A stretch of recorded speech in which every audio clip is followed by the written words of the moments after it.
En primer lugar, muchas gracias a todos por vuestra participación. Este es el webinar 11 del sexto encuentro anual del Spanish Hub de European Law Institute. Y este webinar es sobre Derecho Internacional Público. La primera ponente, la primera comunicante o ponente es María García Casas, que es profesora ayudante de Derecho Internacional Público en la Universidad Autónoma de Madrid. Así que tienes la palabra, María, cuando quieras. Muchas gracias, Alfonso.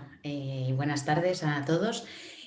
Bueno, como ha dicho ya el profesor Iglesias, la sentencia que va a ser objeto de mi comentario es la sentencia de la Gran Sala del Tribunal Europeo de Derechos Humanos de 16 de febrero de 2021 en el asunto Hanan contra Alemania.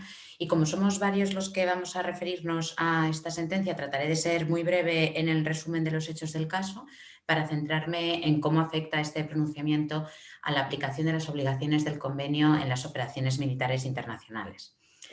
El hecho que da lugar a la demanda es el ataque aéreo sobre terreno afgano producido el 4 de septiembre de 2009, ordenado por un coronel del ejército alemán, participante en la International Security Assistance Force, la coalición internacional comandada por la OTAN y establecida por el Consejo de Seguridad de Naciones Unidas, con el fin de asistir a la autoridad provisional de Afganistán en el mantenimiento de la seguridad. Este ataque ocasionó la muerte de varios civiles y entre ellos 2 hijos del demandante, del señor Hanan. La Fiscalía alemana inició una investigación acerca de lo ocurrido, que decidió suspender tras considerar que no había indicios suficientes de responsabilidad penal. El demandante alegó que el Estado alemán no había desarrollado una investigación efectiva del ataque aéreo y que él no dispuso de un recurso efectivo frente a la decisión de la Fiscalía alemana de dar por finalizada la investigación. El gobierno alemán articuló su respuesta aduciendo la falta de competencia del tribunal Ratione Locci, pues los militares alemanes participaban en una operación multinacional en el extranjero bajo un mando único, y Ratione Materie porque eran unos hechos que no se encontraban bajo la jurisdicción alemana en el sentido del artículo 1 del convenio. No hace mucho, en 2019, el Tribunal Europeo había sentado ya su doctrina acerca de cómo establecer ese vínculo jurisdiccional en relación con la vertiente procedimental del artículo 2. Fue en el asunto Gucelioglu y otros contra Chipre y Turquía, en el que aseveró que la institución de una investigación o un procedimiento penal sobre una muerte ocurrida fuera del territorio de un Estado parte, en virtud del ordenamiento nacional, era suficiente para establecer ese vínculo jurisdiccional, con respecto del cual podemos predicar la obligación de investigar los hechos relativos a la muerte. Y en el caso de que no se hubiera iniciado una investigación por parte del Estado, siguiendo lo dispuesto por sus leyes nacionales, el tribunal tendría que determinar si se puede establecer un vínculo jurisdiccional en atención a unas circunstancias especiales que lo permitan. En el caso que nos ocupa, en Hanan contra Alemania, las autoridades alemanas sí habían iniciado investigaciones penales sobre el ataque aéreo de Kunduz, pero el gobierno alemán alegó que ese criterio que el tribunal había establecido en Guceliurlu para determinar el vínculo jurisdiccional se creó para decidir quién de entre 2 estados parte del convenio europeo ostentaba la jurisdicción, con el fin de asegurar el cumplimiento de la protección de los derechos humanos y no permitir un vacío en el sistema regional de protección. Pero que ese criterio no es aplicable en el contexto de Hanan porque no estaría dirigido a impedir la impunidad, porque Alemania ya estaba obligada a investigar en virtud del derecho internacional humanitario y de su ordenamiento nacional. Y en todo caso, argumenta el gobierno alemán, no investiga en ejercicio de su jurisdicción extraterritorial, por lo que no podría predicarse el vínculo jurisdiccional requerido por el artículo 1. El tribunal entiende también que en este caso no basta con el inicio de la investigación para poder establecer ese vínculo jurisdiccional, y lo justifica únicamente por las diferencias significativas que encuentra en el caso de Guceliurlu y en este, por tratarse de una operación militar extraterritorial dentro del mandato de Naciones Unidas y fuera del territorio de los Estados parte. Pero no entra a explicar nada más. No confirma si coincide con el argumento central del gobierno alemán, ¿no?, de que no es aplicable en este caso porque no está en una disputa entre 2 Estados parte para ver quién tiene jurisdicción. Y únicamente añade que sí que ha tenido en cuenta la apreciación que hace el gobierno alemán de que si se aplicara el criterio de esta manera de establecer el vínculo jurisdiccional en exclusiva, pues se desincentivaría a los estados a iniciar investigaciones en el futuro, pero no va más allá. y a pesar de ello sí considera que puede establecer el vínculo jurisdiccional en este caso, solo que lo hace de acuerdo con ese segundo criterio, ese criterio secundario de las características especiales. Y es la primera vez que el Tribunal Europeo aplica este criterio en el contexto de un ataque militar en el marco de una operación militar internacional. Y las características que señala como válidas para establecer este vínculo son precisamente que el Estado alemán está obligado por el derecho internacional humanitario consuetudinario a investigar los hechos, que el acuerdo militar técnico entre la ISAF y Afganistán prevé la jurisdicción exclusiva del Estado alemán sobre sus tropas y que el ordenamiento alemán dispone la obligación de investigar posibles crímenes de guerra cuando no actúa otra jurisdicción. Quiero señalar que la atribución en exclusiva de la jurisdicción del Estado que envía no es en absoluto algo propio o particular de este acuerdo entre la ISAF y el gobierno de Afganistán, sino que es una disposición común en los acuerdos sobre el estatus de las Fuerzas Armadas vigentes en las misiones y en las operaciones militares y, de hecho, figura en el modelo de Status of Forces Agreement para las operaciones de mantenimiento de la paz elaborado por la Asamblea General de Naciones Unidas. Más adelante, el tribunal le indica que es la combinación de esas tres circunstancias que acababa de mencionar lo que posibilita el establecimiento del vínculo, pero aún así, aunque se exija que sea la combinación de estas tres, ya digo que son tres circunstancias comunes para cualquier Estado parte del Convenio Europeo que participa en alguna operación militar en el extranjero. Por tanto, vemos que en esta sentencia, para poder predicar ese vínculo jurisdiccional, para poder establecerlo, el Tribunal Europeo elige el criterio de las características especiales, desplazando el criterio principal del establecimiento efectivo de la investigación de acuerdo con el ordenamiento interno. Pero la realidad es que en el caso de Hanan también se da el criterio principal, puesto que es la propia norma alemana del ordenamiento interno alemán la que obliga a investigar posibles crímenes de guerra cuando no puede hacerlo otra jurisdicción, que es lo que ocurre si se aplica el acuerdo de la ISAF con Afganistán. Por lo que realmente el inicio de la investigación por parte de la Fiscalía se hizo en virtud del ordenamiento nacional.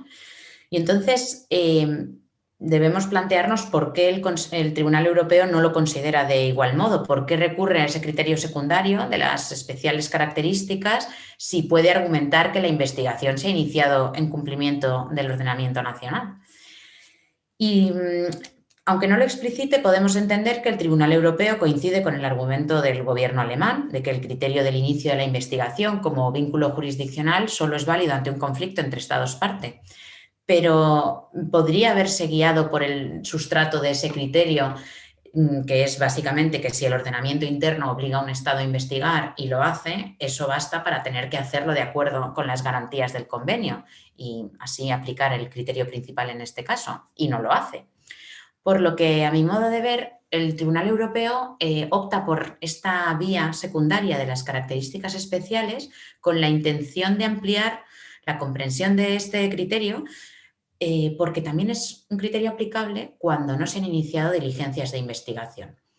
Quiero decir que con esta construcción el tribunal estaría declarando, aunque fuera veladamente, la obligación procedimental de investigar los hechos relativos a las muertes producidas en el desarrollo de las operaciones militares de los Estados parte en el extranjero, siempre que el acuerdo sobre el estatus de sus tropas indique la jurisdicción exclusiva del Estado que envía. ¿Y por qué hace eso?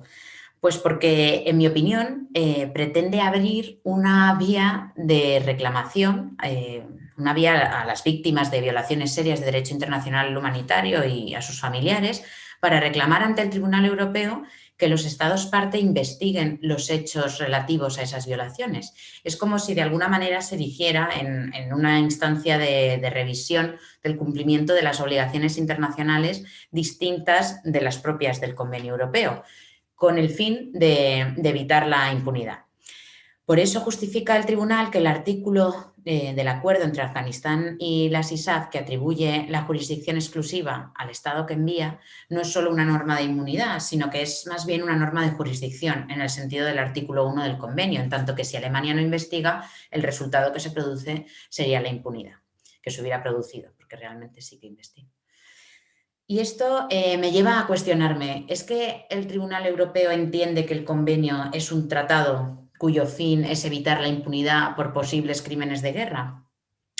Y yo entiendo que no, sino que lo que está haciendo aquí el tribunal con esta interpretación es pretende lograr la efectividad de los derechos en todo caso. Es decir, si el Estado parte inicia una investigación, ya sea porque lo hace en virtud de su ordenamiento o porque sus compromisos internacionales le obligan, debe investigar de acuerdo a los requisitos del artículo 2 en su vertiente procesal. Y si no lo hace y tiene atribuida la jurisdicción de forma exclusiva, algo que, como ya he dicho, es común en estos acuerdos sobre el estatus de las tropas, pues la vertiente procedimental del artículo 2 obliga al Estado a investigar, aunque luego en la evaluación de las condiciones de la investigación el tribunal tenga en cuenta las difíciles condiciones de llevarla a cabo, como ocurre también en este caso, ¿no? Pero obliga a investigar. Si bien es cierto que hasta ahora el Tribunal Europeo ha determinado que un ataque aéreo o de otro tipo de artillería no bastaba per se para establecer el vínculo jurisdiccional, es verdad que esta interpretación, esta aplicación del criterio de las especiales características, sí creo que abre la puerta a cambiar esta afirmación. Porque como la interpretación de si concurren o no estas especiales características se hace caso por caso, no se hace en abstracto, podemos llegar a un punto en el que el simple hecho de haberse producido un ataque aéreo, por ejemplo, por parte de un Estado parte que participa en una operación militar internacional, puede ser suficiente para establecer la vía, el vínculo jurisdiccional. Y entonces, la última cuestión que me planteaba era, ¿cabe entonces, podemos esperar que el tribunal amplíe más la comprensión de estas características especiales y considere que existe ese vínculo jurisdiccional incluso cuando el Status of Forces Agreement no atribuya en exclusiva la jurisdicción al Estado parte del convenio? Porque, como decía, es algo común, pero no siempre se atribuye en exclusiva. En algunos casos se atribuye si el Estado que recibe las tropas no tiene tipificado esa ofensa. Bueno, hay una serie de condiciones, ¿no? Entonces, cabría que incluso en los casos en los que no es una atribución exclusiva de la jurisdicción, también el tribunal pudiera aplicar este criterio y establecer el vínculo jurisdiccional. Y aquí mi opinión o mi respuesta es que si realmente la lógica que sigue el tribunal es evitar que los estados parte favorezcan la impunidad, solo podría interpretarse así de forma tan amplia si el estado al que se le atribuyera la jurisdicción en primer lugar en ese acuerdo sobre el estatus de las tropas no ejerciera su jurisdicción. Y en ese caso el tribunal considerara que el Estado que sí que es parte de la Convención tendría que es el que, digamos, a quien le compete, es el que tiene atribuida la jurisdicción y, por lo tanto, establecer el vínculo jurisdiccional.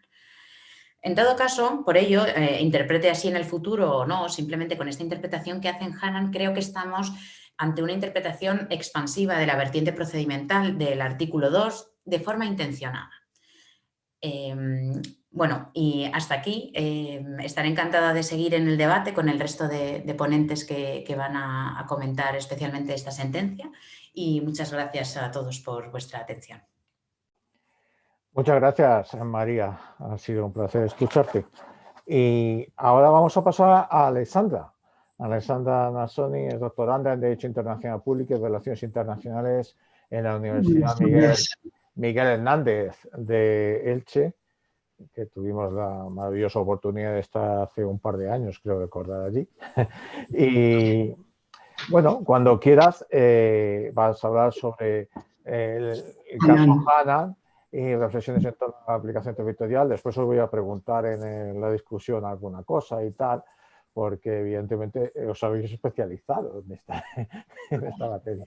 Muy bien, Alessandra, cuando quieras.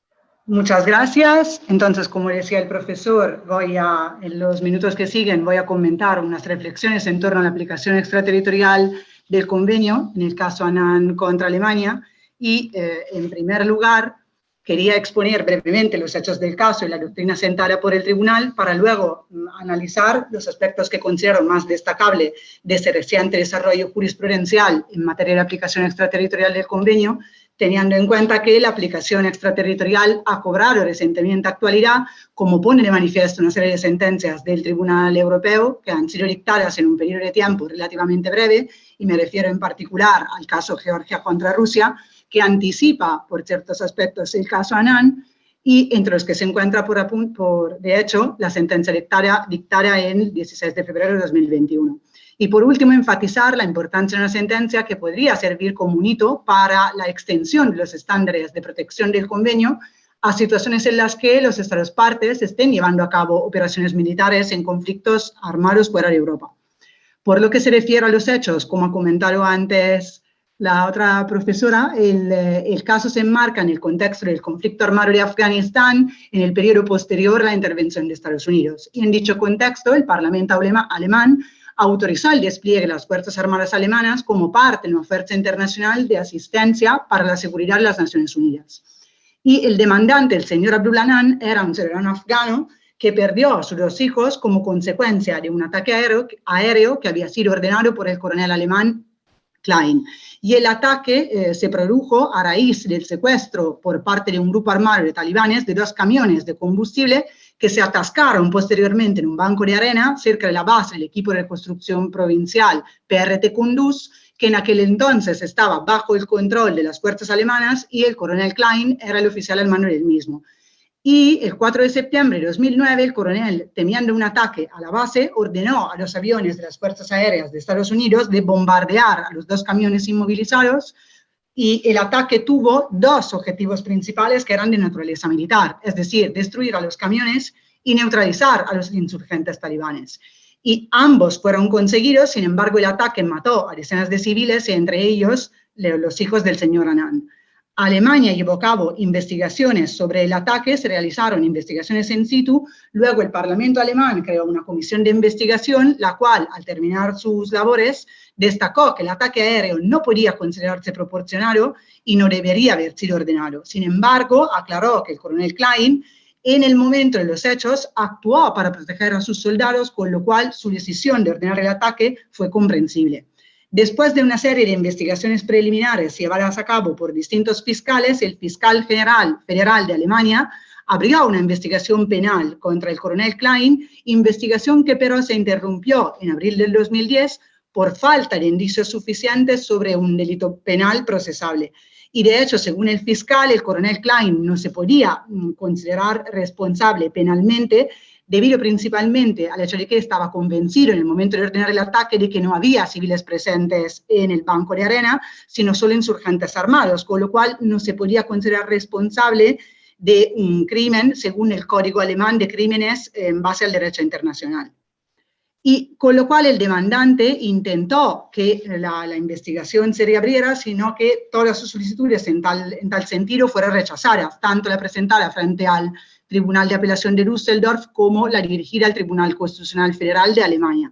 Y de ahí que presentó una demanda ante el Tribunal Europeo en contra de Alemania, argumentando que los hechos denunciados ocurrieron bajo su jurisdicción y en particular alegó la violación del artículo 2, es decir, del derecho a la vida en su dimensión procesal, en cuanto sostuvo que la investigación sobre el ataque aéreo no fue efectiva, y además alegó la vulneración del artículo 13 en combinación con el artículo 2 por no haber podido contar con un recurso interno efectivo para impugnar la decisión con la que el fiscal alemán suspendió la investigación penal. En cuanto a la valoración del tribunal, el tribunal en primer lugar se pronuncia sobre el tema de la jurisdicción y se apoya en el caso Güzle-Yurtlu y otros contra Chipre y Turquía, en el cual había sentado el principio según el cual si las autoridades judiciales de un Estado inician una investigación penal sobre una muerte que se ha producido fuera de la jurisdicción del Estado, la apertura de dicha investigación sería suficiente para establecer un vínculo jurisdiccional entre dicho Estado y los familiares de la víctima que posteriormente interpongan una demanda ante el tribunal. Sin embargo, el tribunal sostuvo que dicho principio no se aplicaba al escenario fáctico en cuestión porque subsistían significativas diferencias entre el caso Güzle-Yurtlu y el caso Annan, ya que las muertes investigadas en ese último se habían producido en el contexto de una operación militar extraterritorial. Y al adoptar este enfoque, sí que el tribunal se hizo eco de las preocupaciones expresadas por Alemania y por los gobiernos intervinientes, destacando que era consciente del hecho de que el establecimiento de un vínculo jurisdiccional en base a la apertura de una investigación ampliaría excesivamente el ámbito de aplicación del convenio con un posible efecto paralizador sobre las investigaciones a nivel nacional en relación con muertes ocurridas en operaciones militares extraterritoriales. Pero el mismo tribunal, en dicho asunto, estableció el principio según el cual, aunque el Estado no hubiese iniciado un procedimiento para esclarecer un asesinato ocurrido fuera de su jurisdicción, se podría estimar la existencia de un vínculo jurisdiccional en base a la existencia de circunstancias especiales. Y el tribunal sostuvo que el caso Annan presentaba precisamente dichas características especiales que justificaban una aplicación extraterritorial del convenio. Y a saber, se trataba del hecho que Alemania, en virtud del derecho internacional humanitario, sí que estaba obligada a investigar el ataque aéreo porque involucraba la posible responsabilidad penal individual de miembros de sus fuerzas armadas por un crimen de guerra. Las autoridades afganas, por su parte, fueron impedidas de empezar una investigación penal en virtud del acuerdo sobre el estatuto de las fuerzas de la ISAF, que preveía que los estados que aportaban contingentes militares mantenían la jurisdicción exclusiva sobre sus tropas, con respecto a cualquier delito penal o disciplinario que pudieran cometer en Afganistán. Y por último, que las autoridades judiciales alemanas estaban obligadas, en virtud de su propio derecho interno, a iniciar dicha investigación. Con lo cual, el hecho de que Alemania retuviese jurisdicción exclusiva sobre sus tropas, junto con la obligación de investigar en base al derecho internacional humanitario y al ordenamiento interno, constituían en su combinación características especiales que, según el tribunal, desencadenaban la existencia de un vínculo jurisdiccional a efectos del artículo 1 en relación con la obligación procesal de investigar en virtud del artículo 2. Y en relación con el deber de investigar, es decir, con la dimensión procesal del artículo 2, el tribunal, tras repasar su jurisprudencia relativa a los criterios que permiten evaluar la eficacia de una investigación, pasó a medir la eficacia de la investigación llevada a cabo por las autoridades alemanas en función de tales parámetros y teniendo en cuenta el material recabado y el tipo de investigación realizado por la Fiscalía, aunque se detectaron algunas irregularidades, avaló el trabajo de las autoridades judiciales y la decisión, por ejemplo, de no escuchar a testigos. Y entonces, en relación con el fondo, el tribunal concluyó que las investigaciones de las autoridades alemanas sobre la eventual responsabilidad del coronel alemán por la muerte de los hijos del demandante cumplían con los requisitos de eficacia, efectividad, celeridad, imparcialidad, independencia, minuciosidad y transparencia que son exigidos por el artículo 2. Con lo cual falló por unanimidad que no hubo violación del ámbito procesal del artículo 2. Y la queja del demandante relativa a la falta de recursos internos efectivos fue considerada infundada. Dicha sentencia reviste, podemos decir, especial relevancia porque añade otra pieza a la compleja jurisprudencia del tribunal en materia de aplicación extraterritorial del convenio, teniendo en cuenta además que hay una creciente tendencia de los estados a actuar fuera de sus fronteras. Entonces, en particular, con esta sentencia el tribunal ha aclarado su jurisprudencia en materia de jurisdicción, ampliando el ámbito de aplicación de Relazione Loci del convenio, ha reiterado su jurisprudencia en virtud de la cual la existencia de características especiales podría justificar una excepción al principio base según el cual la obligación procesal del artículo 2 solo surge en relación con el Estado bajo cuya jurisdicción se encuentra la persona fallecida en el momento de su muerte, a confirmar la aplicación del convenio a situación que se podrían considerar al límite de su alcance en el contexto de operaciones militares en el extranjero, bajo el liderazgo de una organización internacional, como puede ser la ONU y la OTAN, y de hecho, aunque con cierta cautela, el tribunal parece haber abierto la puerta a posibles reivindicaciones de personas afectadas por acciones llevadas a cabo por las Fuerzas Armadas en el extranjero, y en particular en misiones bajo el capítulo 7 de la Carta, permitiendo a dichas personas recurrir al tribunal para hacer valer sus derechos. Y por último, sí que intenta lograr un equilibrio en una situación delicada, es decir, aplicar el convenio a operaciones militares internacionales extraterritoriales, tratando de evitar, pero al mismo tiempo, que ello pueda afectar a la voluntad de los estados a participar en dichas operaciones y tratando incluso de evitar el llamado efecto paralizador en la iniciación de investigaciones internas sobre muertes ocurridas en ese contexto. Y seguramente dicha sentencia reviste especial importancia también para todos los estados parte en el convenio que desplieguen sus fuerzas armadas en el extranjero y en particular por España, Sí, tenemos en consideración que hay una considerable presencia de las Fuerzas Armadas españolas en el extranjero. Baste pensar que, por ejemplo, actualmente las Fuerzas Armadas españolas están empeñadas en 17 misiones con hasta 2.900 militares que se encuentran en 4 distintos continentes, lo cual podría implicar, por ejemplo, una eventual responsabilidad de España en relación con actuaciones llevadas a cabo por sus contingentes en el extranjero y relativas a la violación de un derecho consagrados en el convenio. Y con esto concluyo mi intervención. Muchísimas gracias por vuestra atención y quedo a la espera del debate. Muchas gracias. Pues muchísimas gracias, Alessandra, muy ilustrativo y muy interesante también tu exposición. Gracias. Y vamos a pasar a la tercera comunicación o ponencia, que la han hecho dos personas, dos profesores, Harold Bertot Triana y Elena Díaz Galán. El primero, Harold, es profesor de Derecho Internacional en la Universidad de La Habana y Elena es profesora ayudante doctora de Derecho Internacional Público en la Universidad Rey Juan Carlos. También van a tratar el caso Annan contra Alemania sobre la extraterritorialidad, obligación procesal de investigar y las circunstancias especiales. Bien, lo que he visto es que he visto entre los participantes, perdona que lo busque ahora, pero está Harald, ¿verdad? ¿Hola? Aquí, sí, ¿me escucha? Sí, muy bien. A Elena no la encuentro, pero me imagino que vas a presentar tú, ¿verdad? Sí, voy a presentar. Por cuestiones de tiempo hemos decidido que lo haga yo para no atiborrar no agotar el tiempo tampoco en uno y otro. Estupendo, pues tienes la palabra cuando quieras. Bueno, muchas gracias.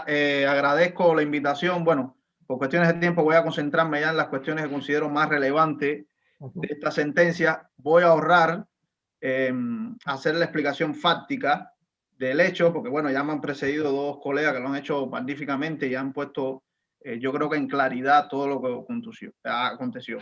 Yo voy a enfocarme principalmente en dos problemas que enfrenta esta sentencia desde mi punto de vista y que fue objeto también de debate por algunos jueces disidentes de esta sentencia y que estaba en línea con la posición de varios estados que intervinieron como terceros en este proceso, digamos Dinamarca, Francia, Noruega, Suecia y el Reino Unido.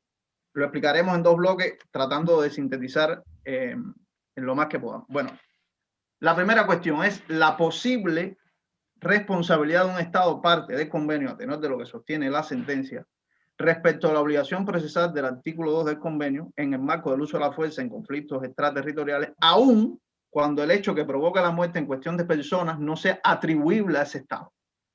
Es decir, la pregunta es, como hicieron los jueces en su voto disidente, ¿puede un Estado contratante ser considerado responsable en virtud del artículo 2 por deficiencias en una investigación interna o doméstica si el incidente que debía investigarse no podía atribuirse en sí mismo al Estado en cuestión y no estaba bajo la jurisdicción de la Corte a los efectos del artículo 1 de la Convención?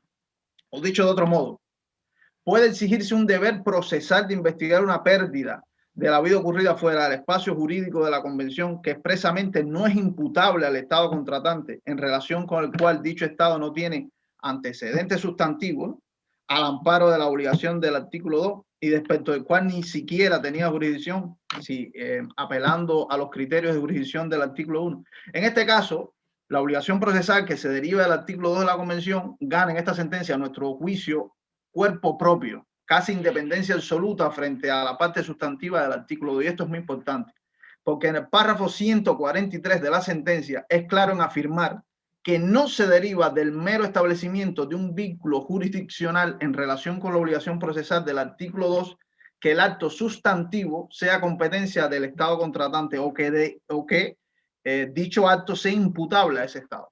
De ahí la preocupación de jueces y de los estados que desintieron de esta decisión de la mayoría sobre la base de que se estaba estirando la naturaleza separable de la obligación procesal de investigar más allá del punto de ruptura. Esa fue la expresión que utilizaron, abandonando cualquier conexión con una obligación sustantiva de la Convención en virtud del artículo 2. En este sentido, porque también se puso en estos votos disidentes, para casos similares se habían planteado, para casos similares que planteaban hechos ocurridos en territorios fuera del espacio europeo de la Convención, donde igualmente los demandantes habían alegado solamente una violación de la parte procesal del artículo 2 de la Convención, la Corte había examinado, por ejemplo, en los casos Al-Sheikhi y otros contra Reino Unido y en Jalut versus los Países Bajos, habían determinado en primer lugar si esas muertes eran atribuibles a las Fuerzas Armadas del Estado demandado y si estas muertes estaban dentro de la jurisdicción del Estado demandado. En nuestro criterio, se amplía aún más la posibilidad de apreciar con independencia y capaz de ser exigida en tales circunstancias, la obligación procesal del artículo 2, que como exponen los jueces también, en su minoría, es un hecho aceptado, que esta posibilidad de la obligación procesal como una obligación distinta, de eso no hay duda. Sin embargo, gana una corporealidad, una sustantividad que se desliga prácticamente y con carácter absoluto de la parte sustantiva de este artículo. Sin embargo, en un punto de la sentencia parece que la mayoría de la Corte, no se sabe si fue un desliz o lo hicieron exprofeso, relaciona el deber procesal con la parte sustantiva de este artículo 2, abriendo interrogantes sobre si esa exigencia de la parte sustantiva puede ser exigida sin tener constancia de que el Estado demandado tenía jurisdicción en los términos del artículo 1. En su párrafo 206, la sentencia expresa textualmente: la investigación también debe ser lo suficientemente amplia para permitir que las autoridades investigadoras tomen en consideración no solo las acciones de los agentes estatales que utilizaron directamente la fuerza letal, sino también todas las circunstancias circundantes, incluidas cuestiones como la planificación y el control de las operaciones en cuestión, cuando sea necesario, aquí viene el punto problemático, cuando sea necesario para determinar si el Estado cumplió con su obligación en virtud del artículo 2 de proteger la vida. Eso también se había sostenido anteriormente en otros casos. En este punto es obvio que se relaciona el deber procesal de investigación con el aspecto sustantivo de este artículo 2. Es decir, la Corte se refiere expresamente a la parte sustantiva del artículo 2 cuando aborda la amplitud que debe marcar la investigación que realicen las autoridades. De modo que esta investigación, en el marco de la obligación procesal, debe partir de considerar un grupo de cuestiones. Así lo sostiene la Corte, para determinar si el Estado cumplió con su obligación en virtud del artículo 2 de proteger, que como ya vimos es el aspecto sustantivo de este artículo 2. Pero entonces la pregunta cabe: ¿qué es lo que a la Corte le toca determinar? Si se cumplió con el deber procesal de investigación solamente desconectada cualquier alusión al aspecto sustantivo, o en efecto si este deber procesal tiene que relacionarse o fundamentarse en cualquier circunstancia con el aspecto sustantivo, como es la obligación de proteger a la vida. ¿Es necesario obligatoriamente referirse a la protección a la vida? Y si es así, ¿qué pasa entonces con la evaluación o el examen de si esos hechos son atribuibles a ese Estado que eventualmente puede haber incumplido esa obligación sustantiva? Es por ello que es obvio coincidir con los jueces en sus votos disidentes cuando exponen que no queda claro cuáles son estos límites potenciales de la obligación procesal del artículo 2, del mismo modo que cabría aludir a esta obligación sustantiva sin hacer referencia, así que no cabría aludir a esta obligación sustantiva sin hacer referencia si cumplía las exigencias de la jurisdicción del artículo 1. De este primer punto, y voy concluyendo, lo más importante, pese a algunos vaivenes argumentativos, yo creo que la Corte creemos que la Corte refuerza una idea clara. No es necesario aplicar el test de atribución del hecho al Estado para su eventual responsabilidad por vía de la obligación procesal del artículo 2.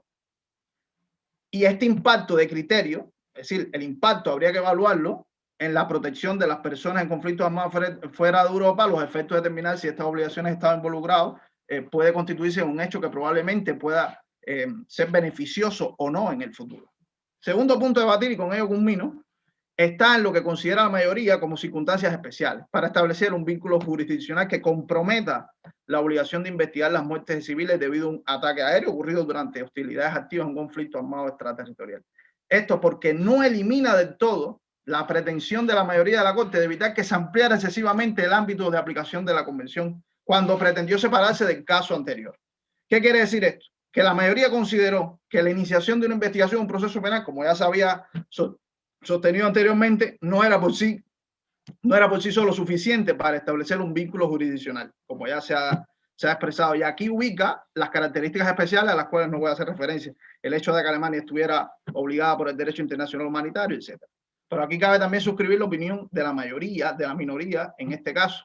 Es decir, la obligación de Alemania en virtud del derecho internacional de investigar el ataque aéreo se basa en gran medida en el derecho internacional consuetudinario, que está recogido tanto, digamos, por el comité, ha sido recogido por el Comité Internacional de la Cruz Roja, como de la obligación que se deriva de la práctica derivada de las obligaciones del Estatuto de Roma, y que es común, digamos, a todos los estados europeos. Por eso yo finalizo coincidiendo con una opinión del profesor Marko Milanovic, profesor de la Universidad de Nottingham, que también coincidía con los jueces disidentes, pero en un sentido positivo.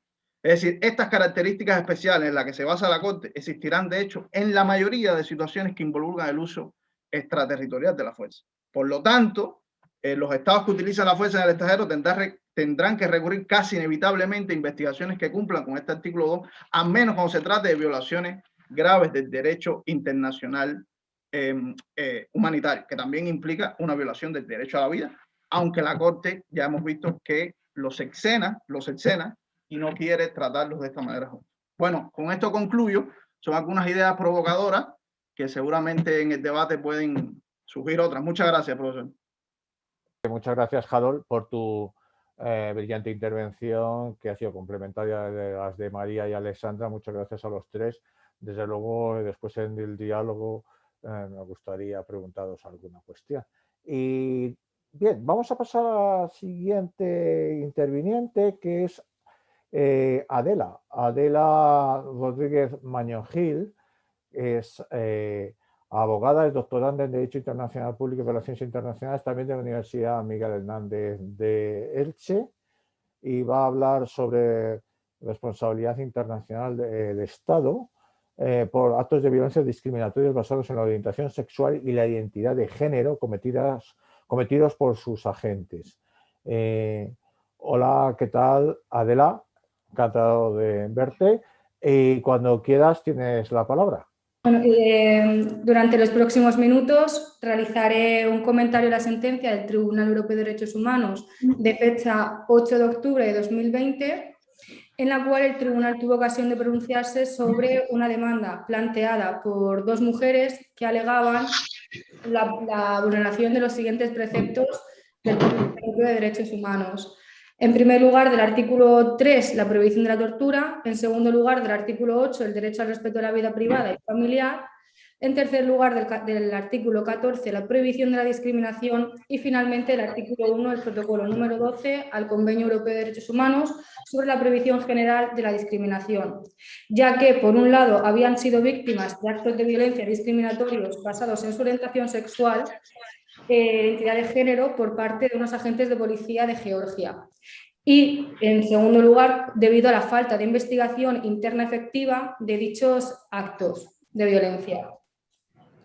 Los hechos que dieron lugar a la interposición de la demanda ocurrieron el 15 de diciembre de 2009, cuando unos agentes de policía de Georgia realizaron un registro en las oficinas de una ONG dedicada a la promoción y a la integración de las personas LGTBI en Georgia. En el marco de dicho registro sin autorización, llevaron a cabo determinadas prácticas, entre ellas la separación de las personas que estaban allí en la ONG, en la oficina, y las separaron para someterlas a un interrogatorio. Además, también usaron el lenguaje homofóbico y amenazaron, entre otras cosas, con quemar el local y revelar la orientación sexual al público, es decir, hacerla pública. Además, también realizaron registros al desnudo que se llevaron a cabo sin realizar un examen de las prendas que le habían pedido que se quitasen y sin recoger documentalmente la práctica de esa intervención tan intrusiva. Por lo tanto, no habían pruebas fácticas que demostrasen esa práctica intrusiva. Con todo ello, el día 9 de enero de 2011, las demandantes se dirigieron a las autoridades de Georgia para denunciar estos hechos, pero no se abrió una investigación hasta haber transcurrido un año.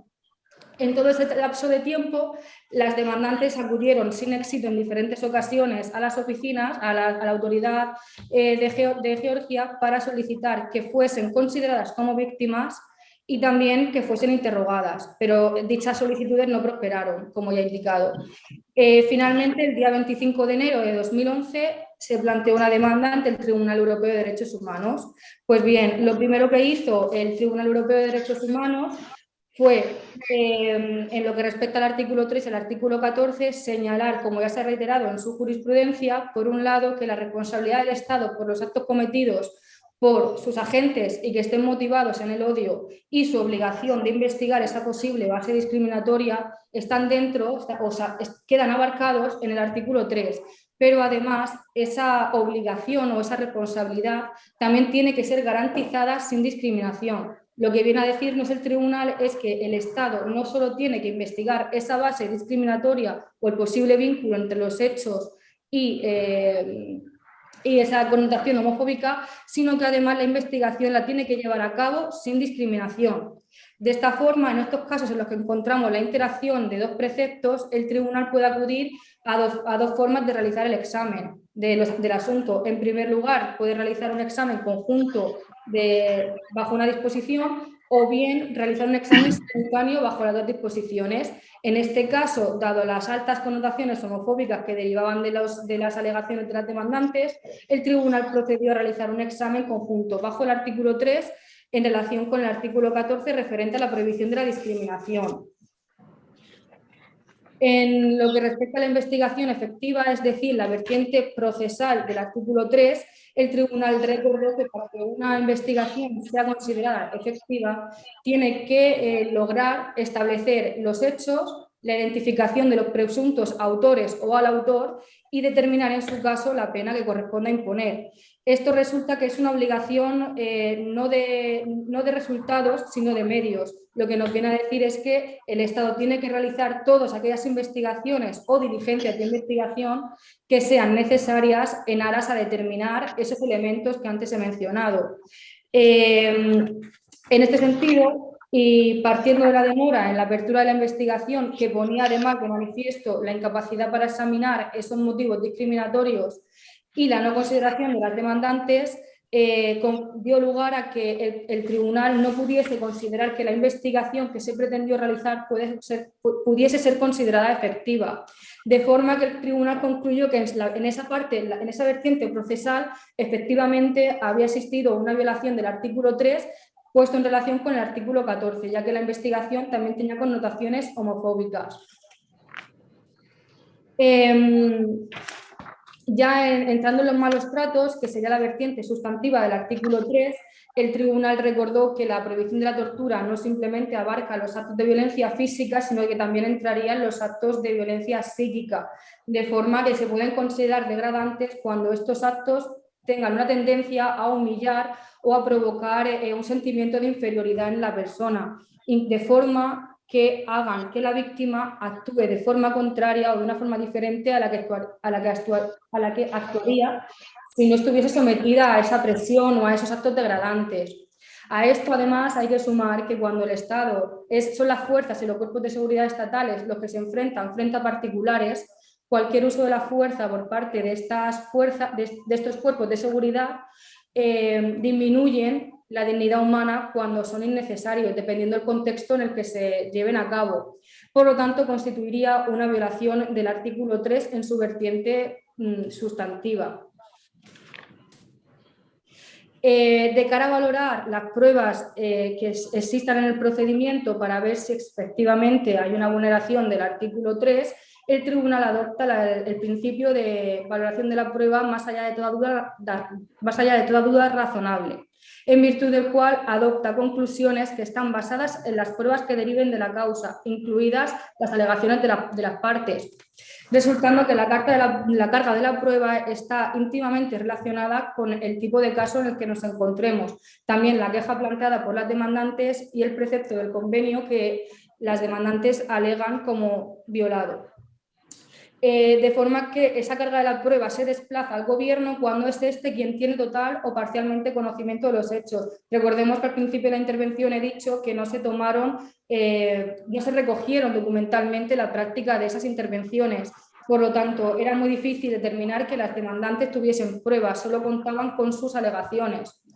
Entonces, en estos casos, el tribunal lo que nos dice es que el gobierno tiene que proporcionar argumentos que pongan en duda los relatos de los hechos.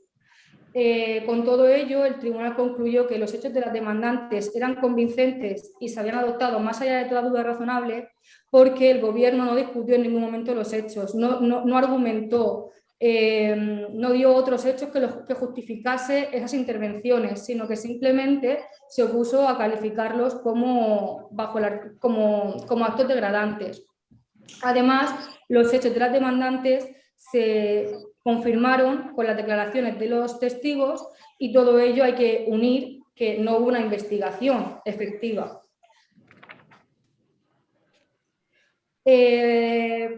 Finalmente, el tribunal, para determinar, una vez que ha valorado esa prueba, para determinar si el Estado puede ser responsable de esos actos de violencia, responde a dos preguntas. Por un lado, si los actos de violencia alcanzan el nivel de severidad del artículo 3, lo cual contestó afirmativamente al considerar que el discurso del odio y las amenazas que llevaron a cabo frente a estas personas habían sido humillantes y degradantes. Y en segundo lugar, esos actos de violencia, procedió a determinar si esos actos de violencia tenían una motivación homofóbica en los términos del artículo 14 y concluyó que efectivamente sí tenía una connotación homofóbica, puesto que el registro que se realizó, el registro al desnudo, no tenía carácter de investigación, puesto que no examinaron las prendas ni recogieron lo que habían investigado, entre comillas.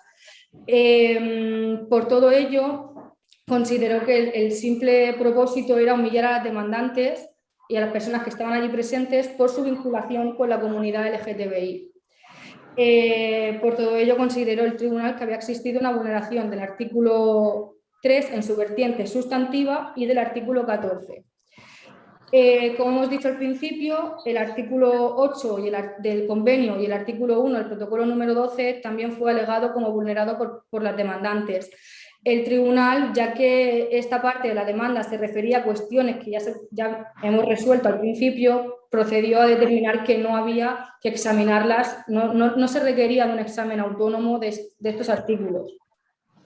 Para finalizar, me gustaría terminar mi intervención destacando la relevancia de este asunto para el derecho interno, puesto que es un asunto que está íntimamente vinculado con la protección de los derechos humanos y en concreto con la protección que otorga o que ofrece el Convenio Europeo de Derechos Humanos, que recordemos que es un instrumento ratificado por España.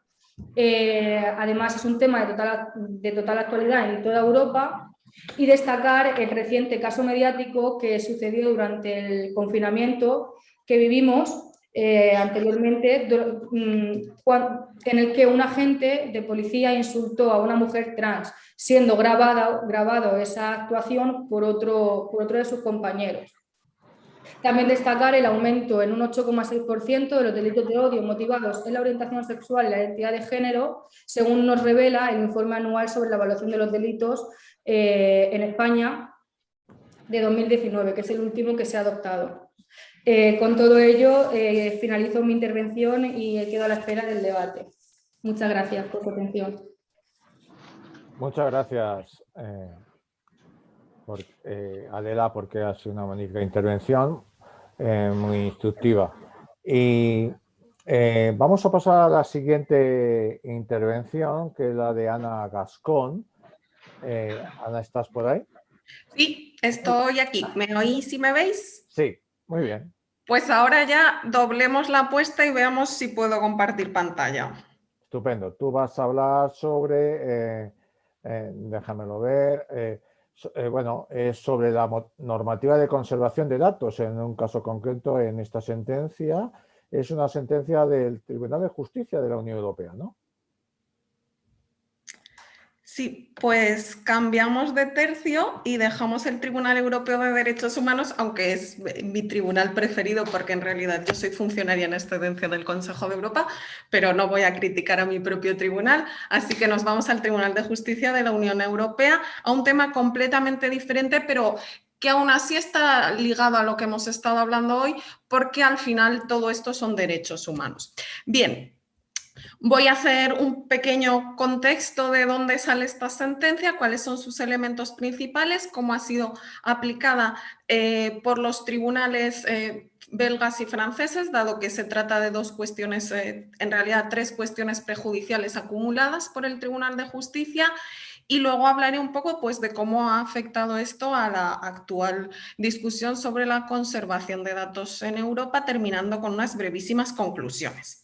Bien, este es el contexto del que sale la sentencia. Teníamos la Directiva de Conservación de Datos Europea, en la que se obligaba a los intermediarios de Internet a guardar toda una serie de metadatos, y quiero decir, no datos, no el contenido de las comunicaciones, sino todo lo que de alguna manera está alrededor, a quién llamamos o con quién nos comunicamos, cuándo, cuántas veces al día, ese tipo, desde dónde, ese tipo de cosas que al final pueden dar un perfil muy concreto de los ciudadanos. Había toda una serie de normas de transposición, llega una cuestión al Tribunal de Justicia de la Unión Europea y este considera en Digital Rights Ireland que esta directiva es inválida por vulnerar los derechos fundamentales y la Carta de Derechos Fundamentales de la Unión Europea.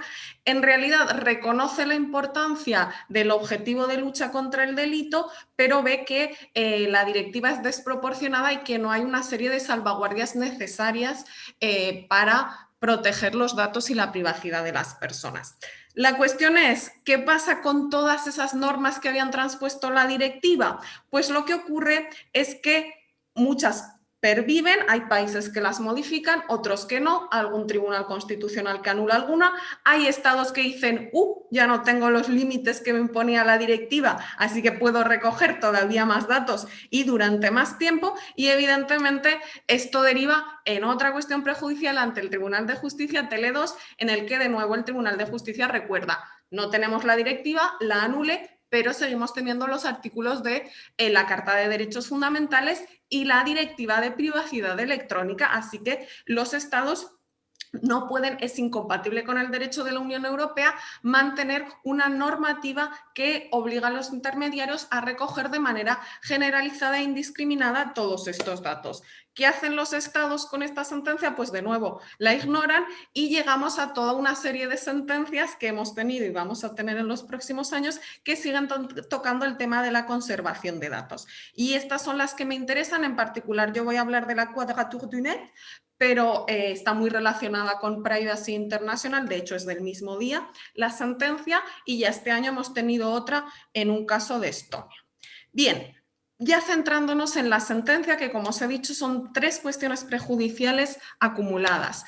El gran elemento de esta sentencia es que nos topamos con un objetivo diferente a la lucha contra el delito y es el de la protección de la seguridad nacional. Y aquí muchos estados dicen, ojo, si esto es protección de la seguridad nacional, está fuera del ámbito de competencia de la Unión Europea y por ende del Tribunal de Justicia. No voy a entrar mucho en lo que dice el Tribunal de Justicia, pero por una serie de razones considera que lo que hagan los servicios de inteligencia queda fuera, pero lo que hagan los intermediarios de Internet está en el marco de la Directiva de Privacidad Electrónica y entonces sí que tiene jurisprudencia, sí que tiene jurisdicción sobre este tema.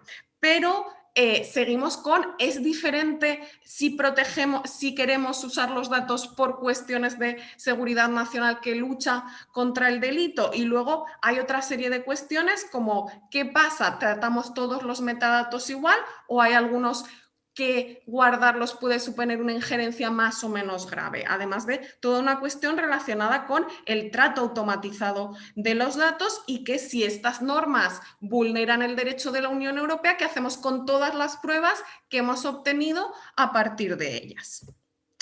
Bien, el Tribunal de Justicia confirma ya lo que había dicho en Digital Rights Ireland y Tele2 y dice que debe interpretarse el derecho de la Unión Europea en el sentido de que se opone a medidas legislativas que establezcan con carácter preventivo una conservación generalizada e indiferenciada de los datos de tráfico y localización. Pero, y es un pero muy grande, que abre las puertas a la conservación de datos, dice que El derecho de la Unión Europea no se opone a todo esto y este cuadro es un resumen de 85 páginas, así que me he dejado mucho por el camino, pero lo que quería que viéramos es que dependiendo de la finalidad que busquemos, podemos llevar a cabo una injerencia mayor o menor en la privacidad y la protección de datos, los derechos fundamentales de las personas, ¿de acuerdo? Seguridad nacional es lo más importante que podemos proteger y, por tanto, esto va a permitirnos una injerencia mucho mayor. Eso quiere decir que es el único caso en el que podemos hacer análisis automatizado y es el único caso, y esta es la primera vez que lo dice el Tribunal de Justicia, que podemos conservar de manera generalizada e indiferenciada los datos de tráfico y localización, pero solo cuando estemos ante una amenaza grave para la seguridad nacional, que tiene que ser real y actual o previsible y por un periodo limitado.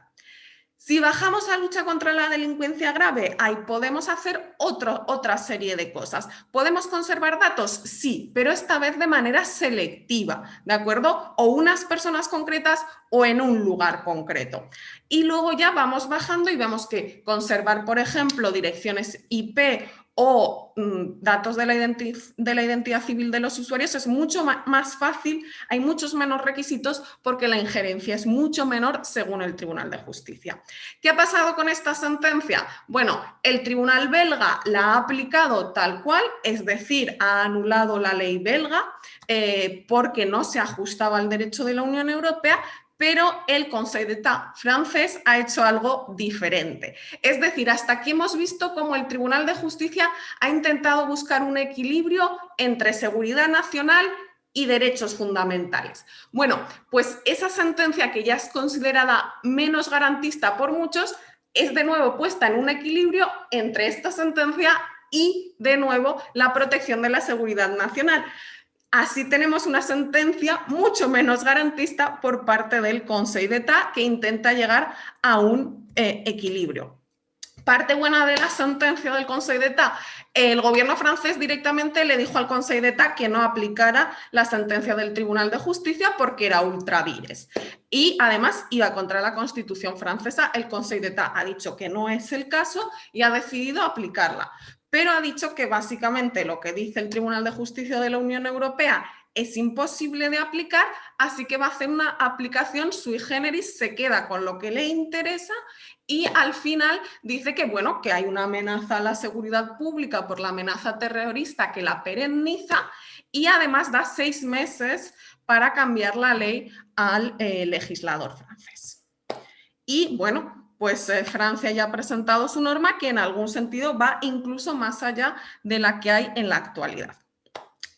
El futuro de la conservación de datos en la Unión Europea. Vamos a tener más casos ante el Tribunal de Justicia. Francia ya tiene su nueva ley. Se está regulando el nuevo reglamento de e-privacy, que no sé si alguno lo habréis seguido, pero lleva muchos años en el Consejo, no eran ni siquiera capaces de adoptar un mandato para negociar con el Parlamento Europeo, lo han hecho muy recientemente y Francia solo lo ha permitido colando un artículo que diga que ese reglamento dejará fuera la conservación de datos con razones de seguridad nacional. Recientemente ha habido una audiencia ante el Parlamento Europeo en la que la Comisión Europea ha directamente reconocido que la legislación de la mayoría de los Estados miembros no está en línea con la jurisprudencia del Tribunal de Justicia de la Unión Europea y que la mayoría de los Estados incumplen en ese sentido el derecho de la Unión Europea, pero que no va a presentar recursos de incumplimiento. Conclusiones, porque sé que me estoy pasando un poco de mi tiempo. Los Estados miembros no van a renunciar al mecanismo de la conservación de datos, eso es algo que ha quedado clarísimo. Tenemos una situación disparatada a nivel europeo en la que el Tribunal de Justicia dice una cosa y los Estados están haciendo otra. Esto, además de ser evidentemente una aberración jurídica, crea una muy fuerte inseguridad jurídica. ¿Qué pasa con todos esos datos, con todas esas pruebas que se han obtenido con base a estas normas que han adoptado los estados que son contrarias a la jurisprudencia del Tribunal de Justicia de la Unión Europea. Lo que necesitamos de verdad es un poco más de transparencia, saber cómo se están usando esos datos, si efectivamente son necesarios para nuestras fuerzas de seguridad y también sistemas de inteligencia nacional, si están realmente dando resultados y si es así, qué es lo que hace falta, cómo puede ser útil y cómo podemos realmente de manera abierta discutir una nueva normativa de conservación que tenga en cuenta todas estas salvaguardias básicas de derechos humanos. Y con esto termino. Muchas gracias por vuestra atención y estaré encantada de responder cualquier pregunta que tengáis. Muy bien, pues muchas gracias, Ana, por tu magnífica intervención y muy interesante y que da lugar a muchas, pues, seguramente a mucho debate. Y vamos a pasar a la siguiente intervención, que es la de Ana Cristina Gallego Hernández y Adriana Fillol. Bueno, se me había olvidado comentar que Ana Gascone es profesora contratada doctora de Derecho Internacional Público de la Universidad de Zaragoza, ¿de acuerdo? Y Ana Cristina Gallego y Adriana Fillol son profesoras ayudantes doctoras de Derecho Internacional Público también y Relaciones Internacionales en la Universidad de Sevilla. Y su intervención va a tratar sobre las obligaciones derivadas de la extensión territorial de normas internas en el marco de la Unión Europea. En el caso Google Ireland versus contra Turquía. Es una sentencia del Tribunal de Justicia de la Unión Europea también. Entonces, no sé si lo vais a presentar ambas o... No, Ana Cristina, me imagino, porque es la que veo que estáis aquí. Sí. Vale, muy bien.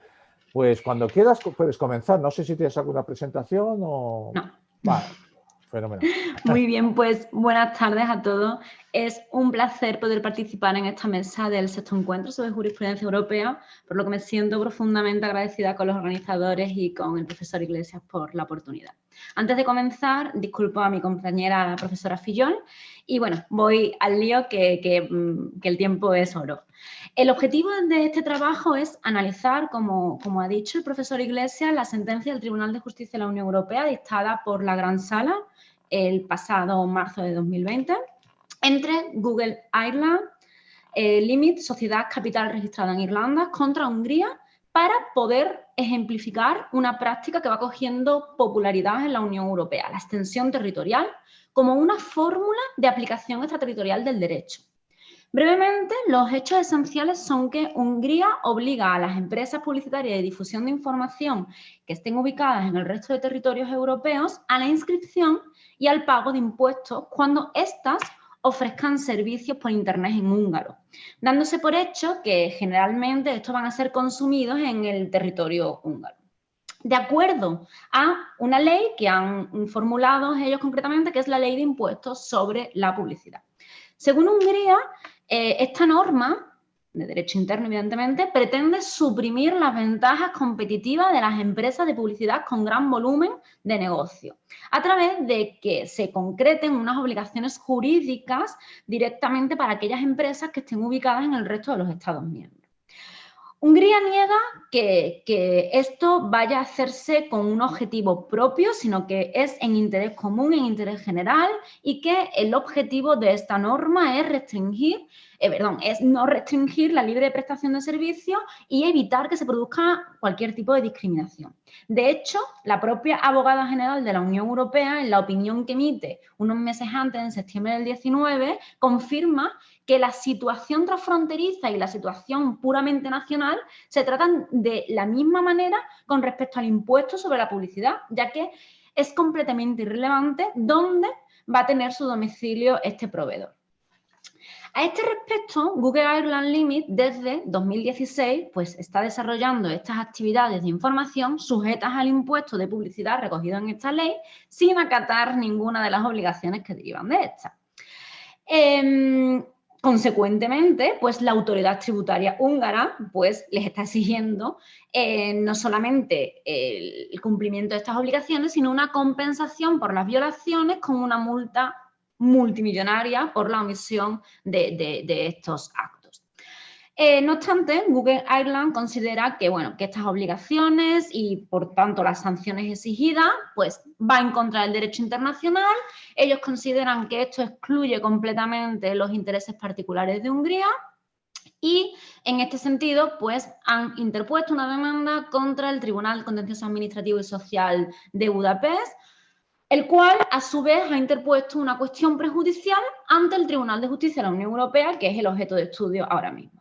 En mi opinión, lo llamativo de este caso no es la decisión del Tribunal de Justicia de la Unión Europea, que les adelanto que acaba considerando que esta multa supermillonaria no es acorde a la libre prestación de servicios, no por lo que está intentando justificar Google, sino porque considera que carece de proporcionalidad y que no preserva las garantías procedimentales suficientes. Lo relevante, lo que yo considero que es digno de estudio para nosotros es que indirectamente el Tribunal de Justicia de la Unión Europea está avalando una norma interna que genera efectos extraterritoriales en otro Estado a través de la llamada extensión territorial del derecho. Como el año pasado exponía en este mismo foro la aplicación extraterritorial del derecho, pues es un fenómeno que sobre todo en la Unión Europea está perdiendo ya la excepcionalidad debido a que la globalización y la intensificación de relaciones económicas, como en este caso sociales, pues al final genera cada vez un espacio más próximo, pues de acuerdo a lo que pude decir hace un año, ¿no? que en concreto me centré en analizar una sentencia del Tribunal de Justicia de la Unión Europea donde lo que se hacía era aplicar directamente este derecho extraterritorial cuando un Estado, Bélgica, había reconocido un negocio jurídico y luego al final los efectos tenían que reconocerse en otro Estado, en Rumanía, sin que éste hubiese hecho ningún tipo de reconocimiento. Complementariamente a este tipo de análisis que hice justo hace un año sobre la aplicación directa, pues yo consideraba que ya que teníamos esta segunda oportunidad, parecía ideal tocar la segunda parte de la extraterritorialidad, que es, bueno, comentar un caso de extensión territorial en los que la Unión Europea y correlativamente a los Estados miembros se sienten mucho más cómodos. Pero bueno, ¿qué es esto de la extensión territorial del derecho? Pues bien, la extensión territorial del derecho se puede definir como la aplicación de una medida que tiene que estar previamente regulada y que genera efectos previstos en esta disposición normativa con antelación más allá de las fronteras y con motivo de una conexión territorial previa entre estos sujetos que estén implicados. Este tipo de disposiciones, ¿vale?, recogidas, en todo momento tienen que perseguir objetivos globales, es decir, tienen que ser acordes con el derecho internacional y si además esto está desarrollado en el marco de la Unión Europea, pues evidentemente de acuerdo también con los propósitos de la Unión Europea. Por tanto, el fin y objetivo de la extensión territorial de una norma o de una medida europea va a ser el de comprometer a esos estados implicados, esos terceros estados, con las obligaciones y los estándares internacionales o europeos en función de la situación. Esto genera que para poder comprender esta definición que he soltado así de sopetón, tenemos que resaltar 4 rasgos o 4 características básicas. Para que exista extensión territorial, en primer lugar, el objetivo de esta extensión territorial no puede ser el de impulsar objetivos privados, sino que tiene que tener como resultado promover beneficios comunes. En este caso, que hoy nos ocupa, Hungría lo que pretende es suprimir las ventajas competitivas de las empresas de publicidad con gran volumen, por lo que quiere reprimir los posibles casos que pueda haber de discriminación. Y esto así lo afirma la propia abogada general.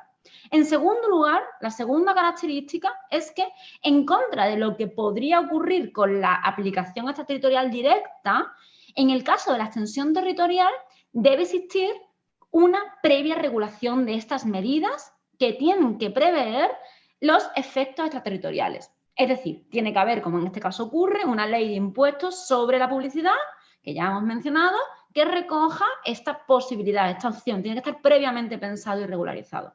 En tercer lugar, el tercer rasgo es que esta norma, la ley de impuestos sobre publicidad, que permite en este caso la posible extensión territorial, tiene que prever efectos concretos. Es decir, como antes más o menos he ido exponiendo, en el caso de lo que Hungría ha regularizado, la empresa publicitaria que esté registrada en otro Estado miembro y que ofrezca servicios por Internet en húngaro ostentará las obligaciones extraterritoriales de comunicar los datos exigidos y de presentar las declaraciones tributarias correspondientes que se requieran.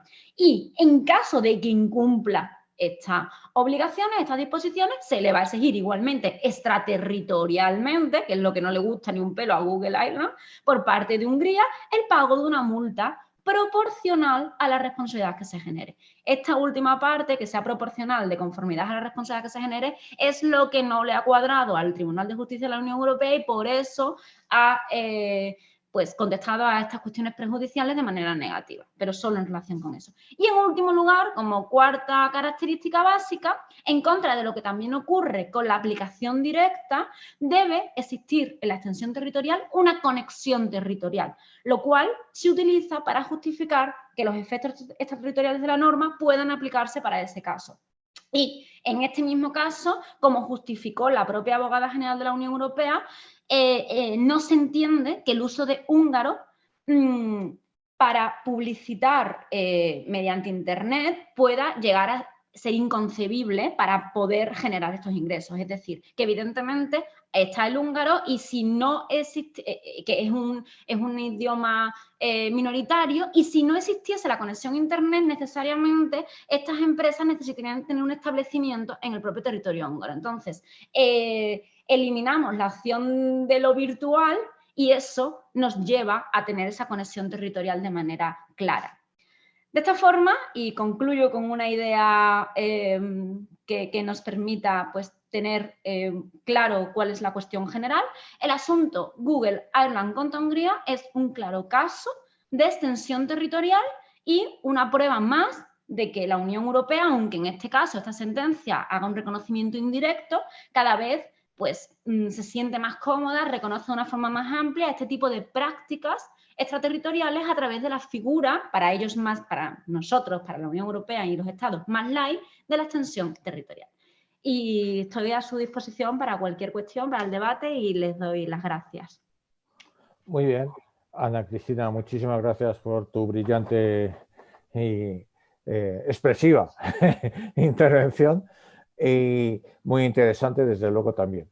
Así que, bueno, pues hemos terminado las 6 comunicaciones o ponencias que había previstas y lo que os voy a pedir ahora es, bueno, yo me he apuntado alguna cosa, alguna idea y entonces os voy a, bueno, no sé si tenéis alguna pregunta entre vosotras, alguna pregunta. Bien, Ana tiene una pregunta, ha levantado la mano. Ana.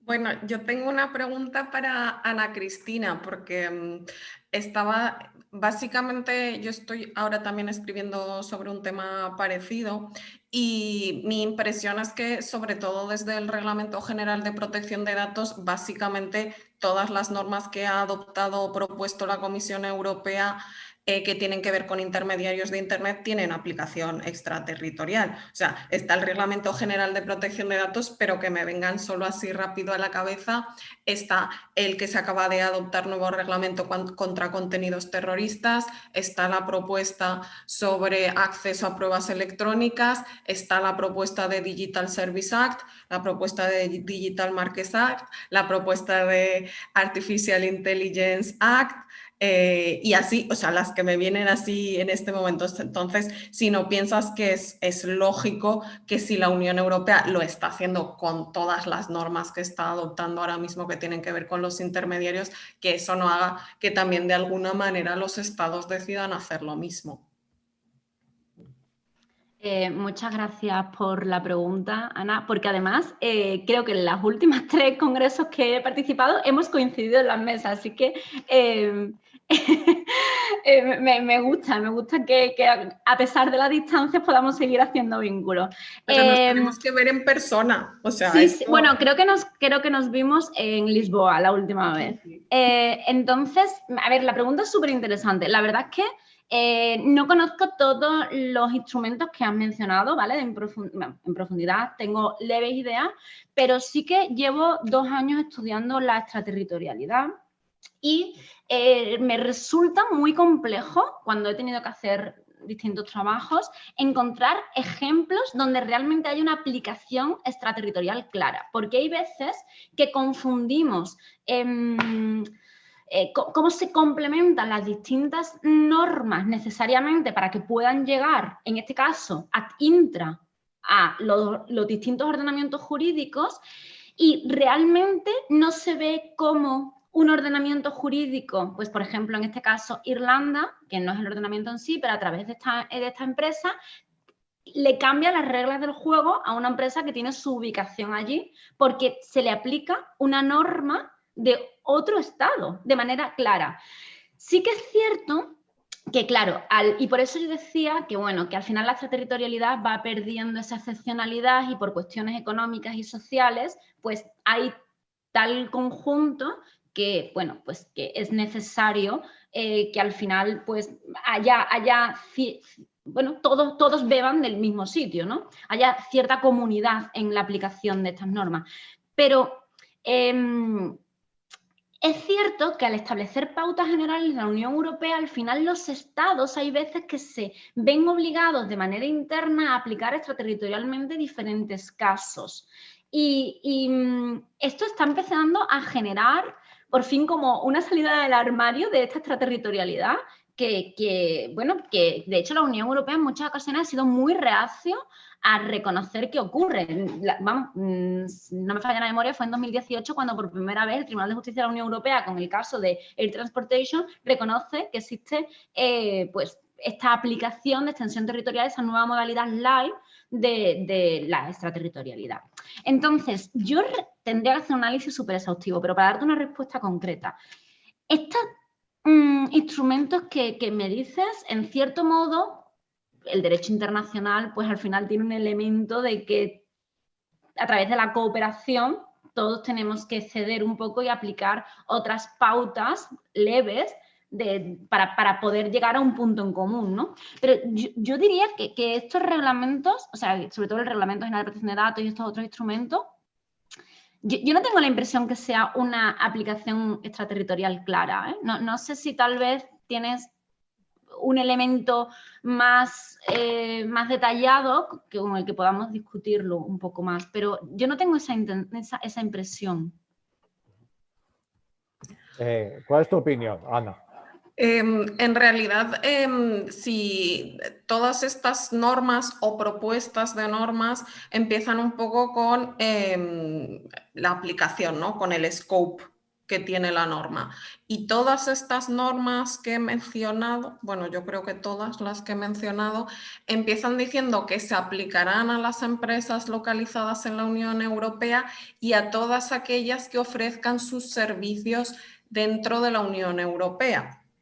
Entonces, todas estas empresas están localizadas fuera de la Unión. Bueno, muchas de las empresas que nos ofrecen servicios a través de Internet al final están localizadas fuera de la Unión Europea.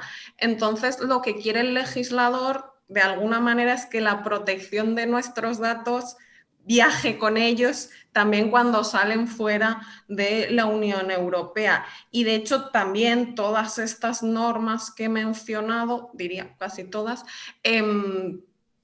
una de las obligaciones que crean es que las empresas que están localizadas fuera, pero que ofrecen servicios dentro de la Unión Europea, nombren a un representante en el ámbito de la Unión Europea para que sea más fácil asegurarse. O sea que es verdad que al final intentan buscar que haya una persona dentro de la Unión Europea que pueda responder y asegurar el cumplimiento, pero de hecho ya sea, por ejemplo, el otro día hubo una sanción a una empresa que no tenía ningún tipo de localización dentro de la Unión Europea y una agencia de protección de datos le puso una multa por no haber mandado un representante dentro de la Unión Europea. Entonces, al final, todas estas empresas japonesas, americanas, etcétera, tienen que cumplir con el Reglamento General de Protección de Datos, tendrán que cumplir con el Reglamento de Contenidos Terroristas y con todos los demás. O sea que al final lo que se intenta es que,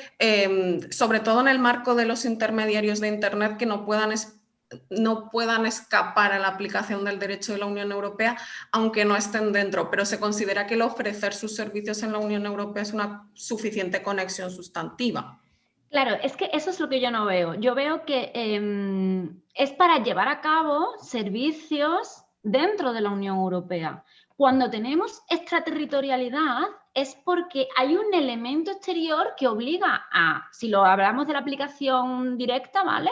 Que obliga a, bueno, una empresa, un Estado, a cumplir pautas cuando no estás directamente en el marco de la Unión Europea. Voy al caso típico de la sentencia esta del Air Transportation, ¿no? Que es lo de las exigencias que le dan a las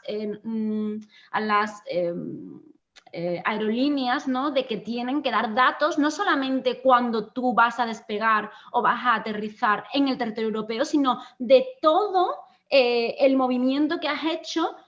Es decir, que sales de México, llegas a París y tienes que decirle los datos de contaminación que has hecho en México y has hecho en París. Vale, muy bien. Yo tengo que darte el de París porque entiendo que estoy en tu espacio, ¿vale? Pero ¿por qué? Sin yo ser una aerolínea europea, tengo que darte el dato, yo que soy estadounidense, aerolínea estadounidense, porque tengo que darte el dato de lo que yo he hecho en México. Esa, que en realidad la intromisión es mínima, pero fue la primera vez en la que se ve claramente que existe esa extensión territorial. Entonces, lo digo porque cuando tuve que hacer este trabajo, que además lo hice para la Academia de Derecho Internacional de La Haya, yo me iba a volver loca ese verano buscando casos donde realmente se pudiese confirmar que existe una aplicación extraterritorial. Entonces yo creo que como también está curada de espanto la Unión Europea porque no salió nada bien esa demanda que interponen las aerolíneas estadounidenses, y prueba de ello es que luego no le han exigido. Quien ha querido de buena fe colaborar y dar los datos, bien, pero no ha habido una exigencia pura y dura. Yo creo que ellos se curan mucho en salud para no llevar a cabo aplicaciones extraterritoriales descaradas. Pero, no obstante, me lo he apuntado aquí, no vaya a ser que buscando la aguja en el pajar dé con un instrumento que me permita desarrollar el siguiente trabajo. Así que muchas gracias por la pregunta y por la aportación, Ana. Muy bien. Muchas gracias. Yo quería, por eso he levantado la mano, la bajo.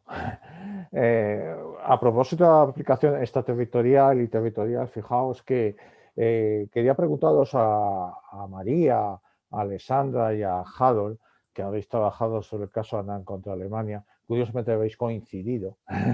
Y entonces fijaos que también es una aplicación extraterritorial del derecho, en este caso, del Convenio Europeo de Derechos Humanos, por actividades, actos que se han realizado fuera, que en este caso la víctima son extranjeros, en el extranjero, en el territorio de un Estado, el Estado del Foro es extranjero, pero que los actores, los responsables, son del Estado, de un Estado parte del Convenio Europeo de Derechos Humanos.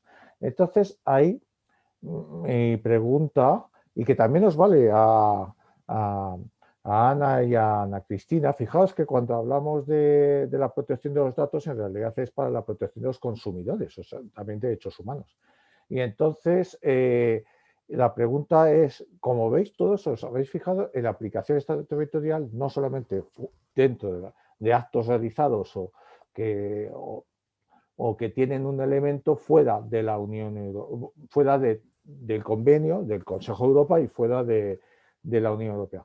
Mi pregunta es, los criterios parece ser que por lo que os he escuchado, vuestras brillantes intervenciones, parece ser que son más precisos en el Tribunal de Justicia con cuestiones comerciales, en realidad, aunque de protección de derecho de los datos, que el Tribunal Europeo de Derechos Humanos, que se refiere mucho a la investigación procesal, claro, porque no puede, a las cuestiones procesales, ¿no? Si no se ha investigado procesalmente una cuestión de un ataque al extranjero, etc. Y la pregunta es, ¿los estados tienen un margen de apreciación? ¿Se les reconoce de alguna manera? Tanto el Tribunal Europeo de Derechos Humanos lo reconoce en otras ocasiones, en otros ámbitos. Entonces, ¿habéis visto si en algún momento hablan del margen de apreciación del Estado? Y si lo habéis visto, los que os habéis dedicado a sentencias del Tribunal de Justicia, si habéis visto que en algún momento le dan importancia o relevancia o tocan la cuestión de la margen de apreciación del Estado, de los estados que investigan, los estados que son los demandados, si les dan margen de apreciación respecto a los criterios que establece la jurisprudencia del Tribunal Europeo, si de alguna manera se han fijado en ello. El Tribunal Europeo, el Tribunal de Justicia, si le dan importancia al margen de apreciación, a que los estados tengan cierto margen de apreciación. Por ejemplo, cuando les exige que realicen una investigación, ¿no? En el caso ANAN contra Alemania, y tienen que hacer la investigación. Pero esa investigación parece que la consideran aceptada, y dices, bueno, hasta qué, porque se han realizado, bueno, determinados parámetros y tal, pero dices, bueno, y pensáis que eso, digamos, ha entrado, por lo que hemos visto, en consideración el tribunal de que, bueno, son operaciones internacionales, de seguridad internacional en el extranjero, y que por lo tanto, bueno, pues ahí se da un margen a esa organización que realiza esa actividad. Bueno, yo si no, vamos, me lanzo a dar mi opinión. Yo creo que sí, y que de hecho en la sentencia que hemos comentado nosotros tres, el tribunal analiza y yo creo que expresa con la suficiente claridad que entiende que las circunstancias en las que se produce el ataque aéreo, bueno, más que el ataque aéreo, las circunstancias en las que se lleva a cabo la investigación, que es el deber del que está hablando, entiende que son muy complejas, que entra dentro de que se tiene que realizar en un territorio que es soberanía de otro Estado y que por lo tanto no va a poder, digamos, como que desarrollar o llevar a cabo ese deber de investigación de igual manera que si esos hechos hubieran ocurrido, por supuesto, en su territorio, ¿no? Entonces, y de hecho acaba concluyendo que considera que la investigación que la Fiscalía Alemana hizo era suficiente y que cumplía con los requisitos del artículo 2. Entonces sí creo que da ese margen de apreciación, siendo, digamos, como muy abiertos.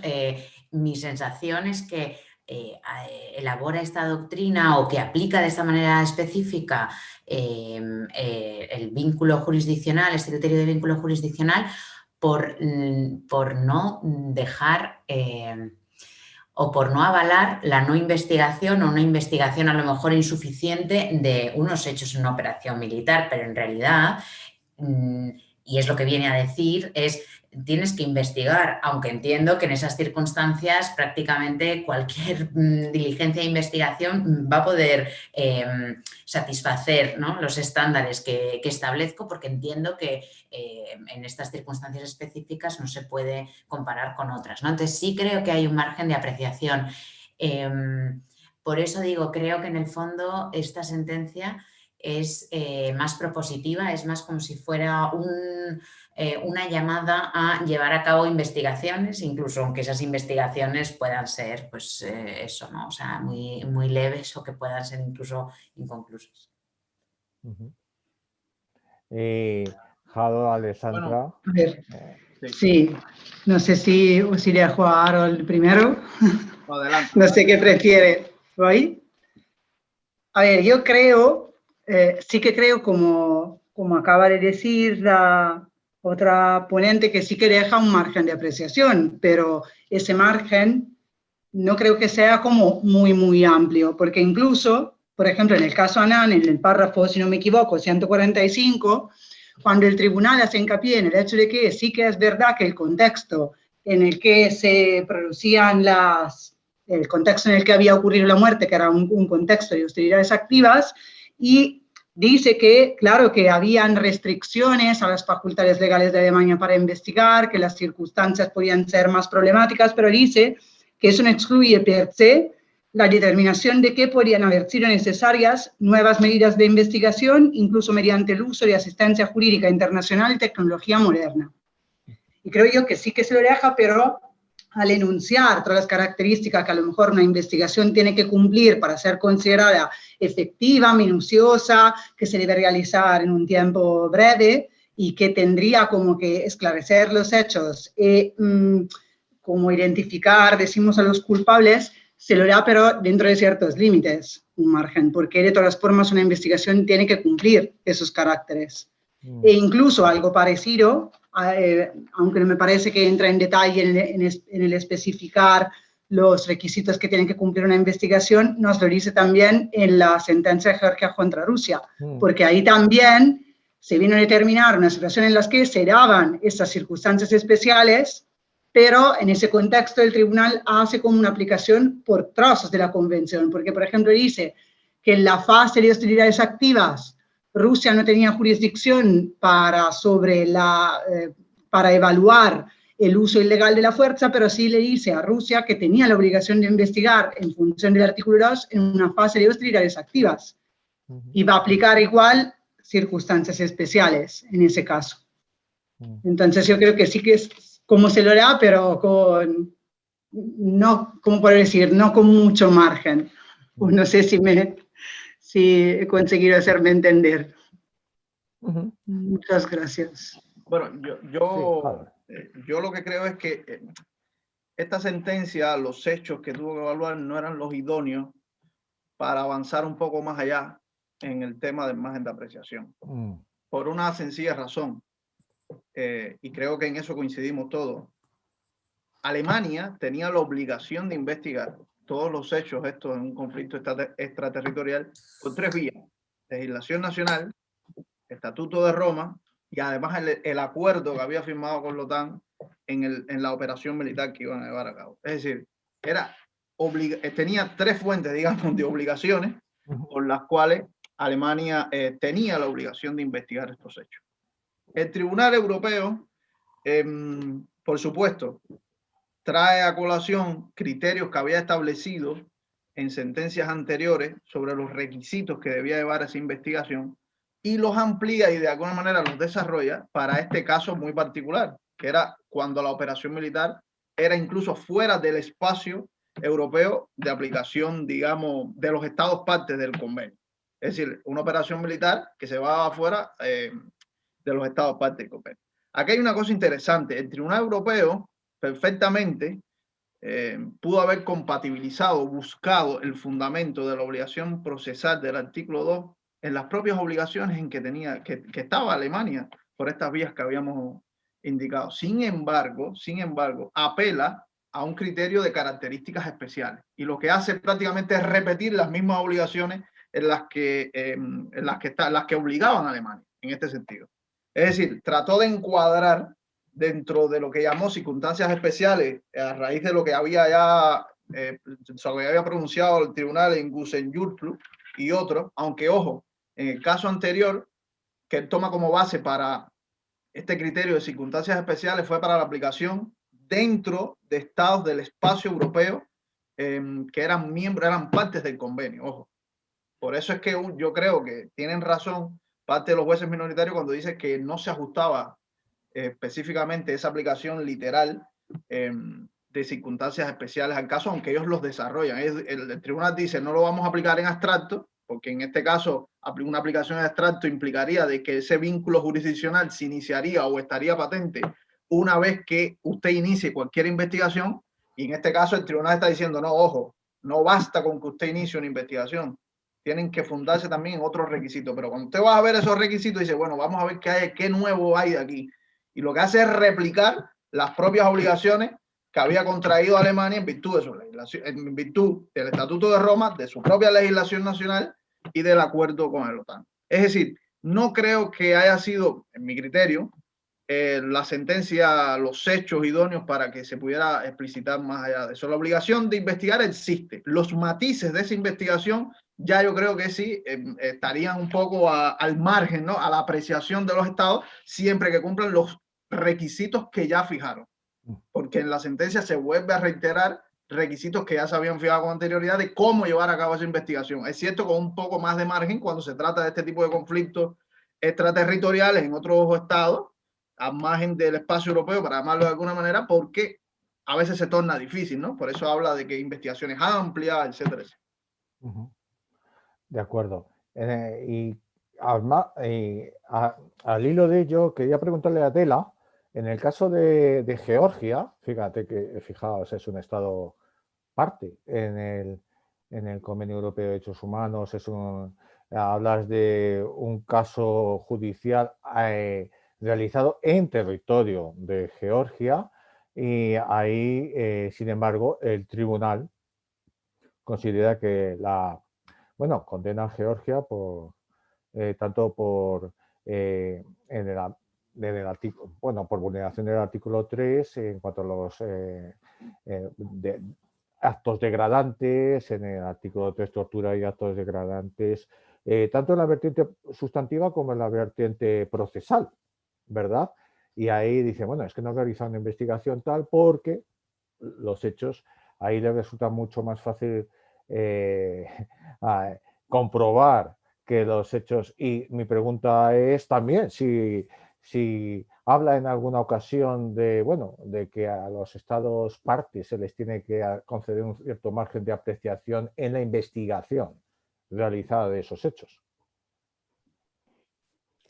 En lo que es la sentencia, esta en concreto no hablan de ese margen de apreciación, pero por otras cosas que he leído, por otros artículos, otras sentencias, cuando se trata de prohibición de la discriminación o tratos inhumanos y degradantes, recordemos que existe ya un alto consenso en todo el ámbito internacional sobre la prohibición de la tortura, es decir, es uno de los derechos que existe el consenso de que, vamos, es uno de los prius más altos, ¿no? Entonces existe ya el consenso de que no se puede vulnerar ese derecho.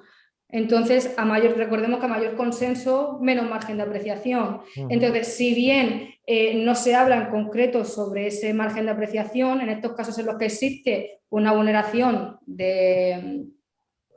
se trata de actos degradantes inhumanos, aunque sean motivos psíquicos, nos afectan directamente, no hubo actos de violencia física, sino psíquica, pues, y hablando de prohibición de la discriminación, existe un consenso de esa prohibición, entonces eso, a mayor consenso, menos margen de apreciación para los estados, tanto en la investigación como en realizar esos actos en su vertiente sustantiva, opino.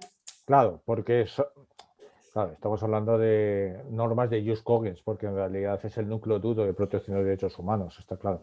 Pero en la investigación judicial, la investigación realizada por investigación policial realizada por las autoridades de Georgia, también ahí esa investigación puede tener más o menos profundidad, pero en este caso no tuvo esa profundidad, no la realizó en la manera adecuada.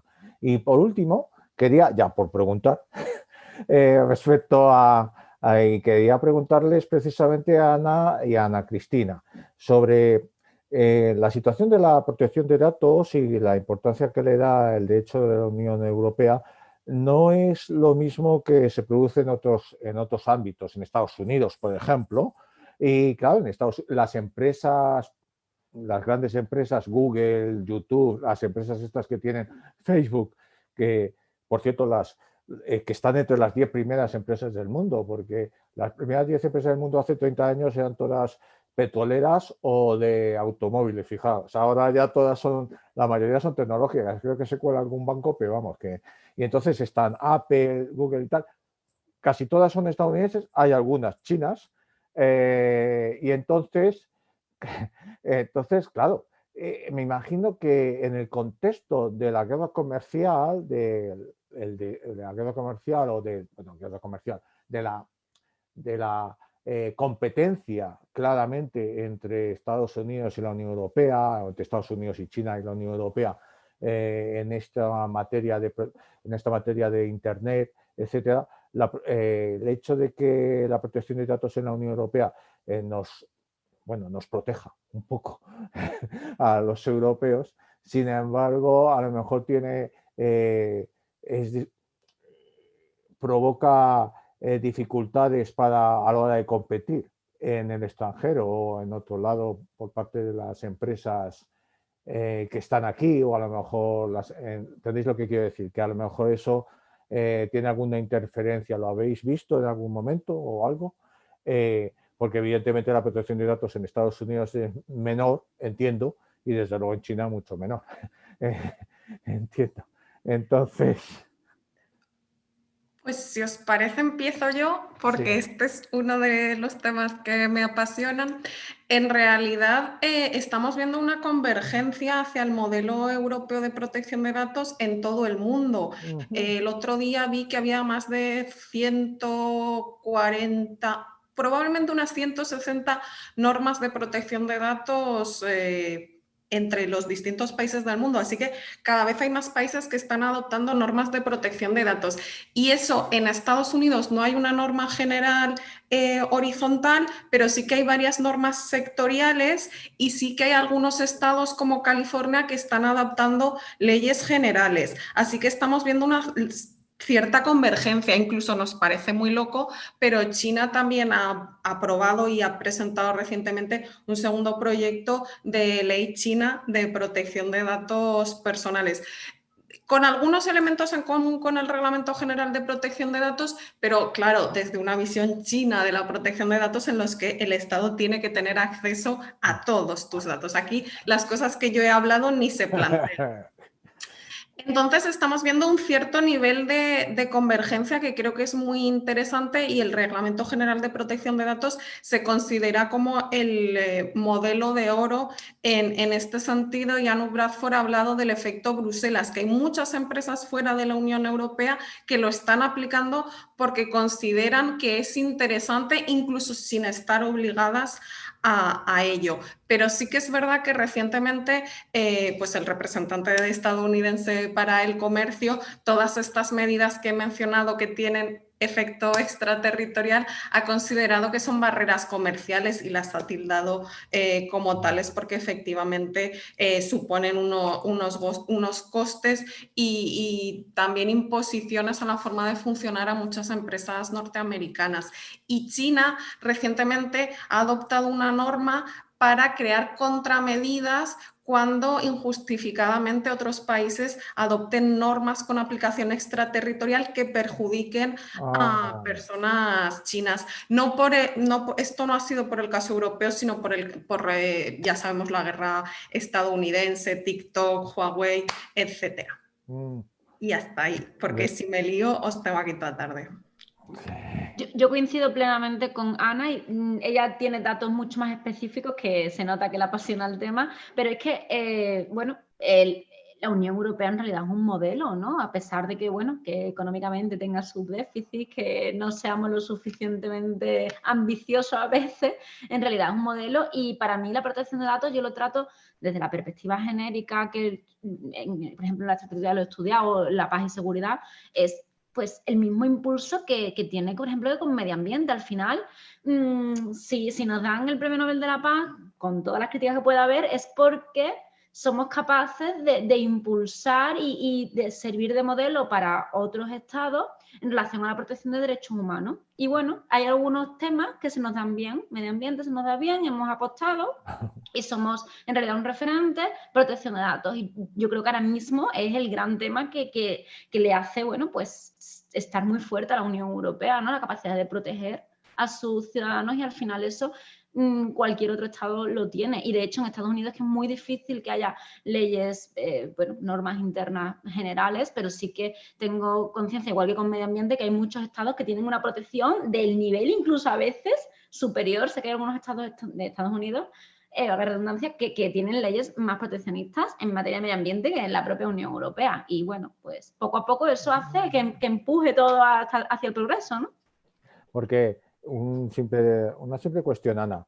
En Estados Unidos se considera que eso es una competencia de los estados, no es una legislación federal, ¿verdad? La protección de datos. No, en realidad se han presentado propuestas para tener una legislación general. Lo que pasa es que son muy proteccionistas de sus empresas y haría falta que las empresas de Silicon Valley, que algunas ya lo están planteando, algunas, de hecho, porque como ellos ya lo hacen, pues tampoco les supone un gasto excesivo, y para fomentar también pues un poco la confianza de los usuarios, etcétera. O sea que sí que ha habido propuestas de normas generales a nivel de Estados Unidos, pero es algo que nunca ha llegado a prosperar. Pero sí que es verdad que es algo que cíclicamente se discute y hay normas sectoriales de protección de los consumidores, de los niños, temas médicos. Y de hecho, y esto es interesante quizás, hablamos mucho de las sanciones del Reglamento General de Protección de Datos, pero la sanción más fuerte que se ha puesto una empresa en el mundo por no respetar la protección de datos personales ha sido la FCC estadounidense, no ha sido ninguna agencia europea. O sea que tenemos esta visión de Estados Unidos, ahí no se protegen los datos y a nivel general es verdad que es cierto, pero tenemos que tener en cuenta que es un panorama más complejo. No, lo decía porque por el poder que tienen estas empresas tan grandes de que, bueno, pues tienen negocio en todo el mundo. Bueno, intenta tener negocio en muchos, si pudiera en todo el mundo, excepto China, que tiene sus propias grandes empresas tecnológicas. De acuerdo, pues muchísimas gracias, porque ya son las 8 menos 10 y hemos pasado el tiempo.